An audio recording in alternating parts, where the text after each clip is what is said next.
what's up, kids? Because, no, let's see, the story we'll be covering here is Up, Watch Doug.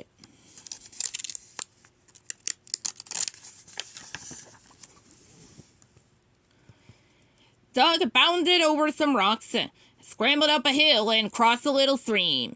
The golden retriever was looking for a spot to camp for the night. Following him were his friends Carl and Russell.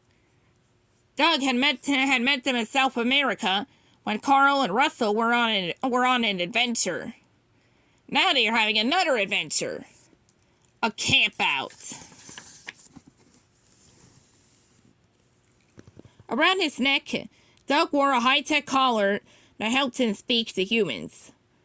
Find the spot! Find the spot! He chanted aloud. Suddenly, Doug saw a good place. Point! He shouted. He froze and pointed toward a clearing ahead. Right here. It had trees on three sides and a beautiful view across the valley. Carl put down their picnic basket. Next to it, he placed a jug of lemonade. Okay, Russell, let's set up those tents of yours, he said. The day had been full of new sights and sounds. Carl, Russell, and Doug had hiked along a trail and climbed to a beautiful overlook. But now the day was over, and the sun was setting. Carl and Russell put up tents and unrolled their sleeping bags. They cooked dinner over the campfire, and afterward they roasted marshmallows. Soon, Russell began to yawn. It was bedtime.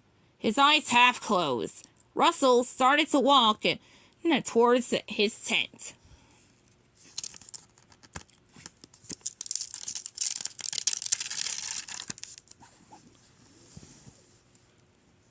Let's see. Hey, look at this! Russell shouted. On the ground, just past the campfire, was a trail of paw prints.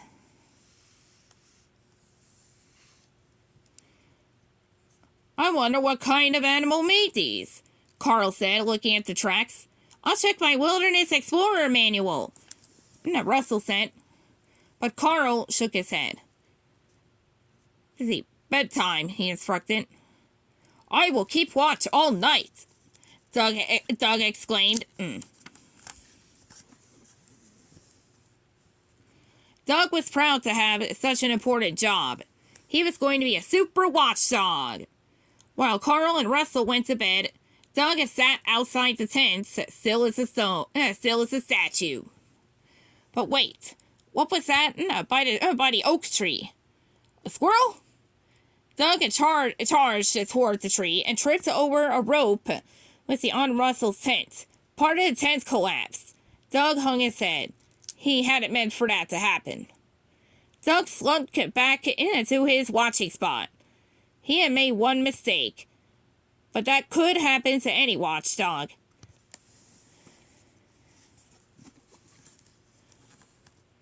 Now, suddenly, a bat swooped down over the clearing.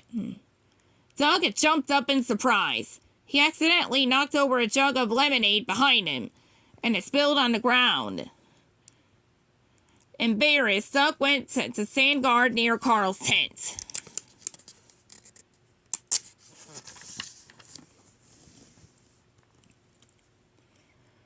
Let's see, Doug watched as the moon traveled across the night sky. Rustle, rustle, rustle. What was that noise? Doug snuck across the clearing, keeping low to the ground. He spotted fresh paw prints in the dirt. Then he saw a shadow near a tree. Something was prowling. Now it was rummaging. Woof! Woof! Woof! Doug barked. Let's see, the intruder turned toward him. It was a raccoon, and it was trying to get their food. Move away from the basket, Doug said. That is our breakfast. The raccoon grabbed a string of sausages in its teeth. Like one has, they're fighting over sausages in this image. Doug took the other end. He tugged. The raccoon tugged. Doug tugged harder. Finally, the raccoon let go. Doug had won.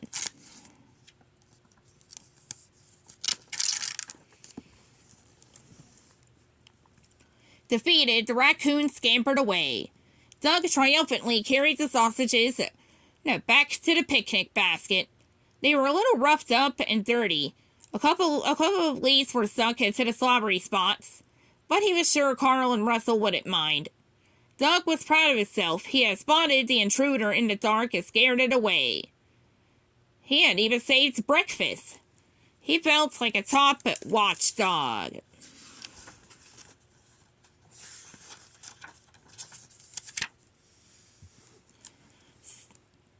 And soon the sky started to lighten, and the stars began to fade. Doug was very sleepy. His eyes felt so heavy. His paws felt so heavy. His ears and nose and tail were so heavy too. But he couldn't give up standing guard now. It was almost morning. Doug put his head down on his paws. He would rest for just a minute and then go back to keeping watch. Resting his head felt nice. Maybe he should rest his eyes for a minute too. It was getting harder and harder to keep them open.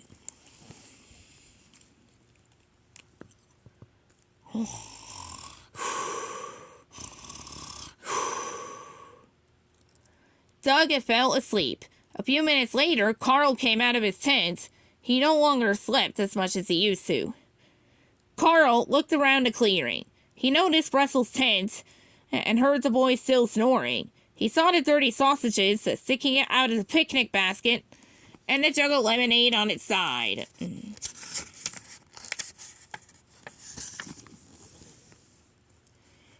Carl sat next to... Are we skipping ahead? No, this is the last page. Carl sat next to Doug. Doug opened one eye. I found him. I found the creature that made the paw prints, he said. Yes, I heard you, Carl said. He gave Doug a pat on the head. Good dog, good dog.